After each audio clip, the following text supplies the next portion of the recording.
নমস্কাৰ, মই Bikash. Welcome to my channel the Mising chapter. আজি কথা পাতিম ধনী মানুহ আৰু দুখীয়া মানুহৰ চিন্তাধাৰাৰ পাৰ্থক্যৰ ওপৰত।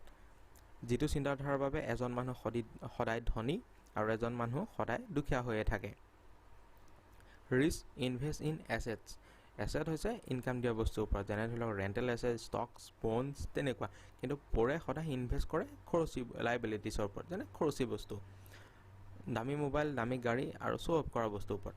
পৰে সদায় দামী বস্তু এটাৰ ক্ষেত্ৰত ভাবে we cannot afford, so' don't think about it. কিনিব নোৱাৰোঁ যেতিয়া ইয়াৰ কথা ভাবি লাভ নাই, আৰু সেইটো কাৰণে তেখেতসকলে সেই বস্তুটো পাবলৈও চেষ্টা নকৰে। কিন্তু ৰিচে ভাবে যে we cannot afford but think that how can we afford this. কিনিব নোৱাৰোঁ হয়, কিন্তু চিন্তা কৰাচোন কি কৰিলে কিনিব পৰা যাব, আৰু এইটো চিন্তাধাৰাৰ বাবে তেখেতসকলে সেই বস্তুটোৰ প্ৰতি চেষ্টা কৰি যায় আৰু লাষ্টত পাবলৈ সক্ষম হয়।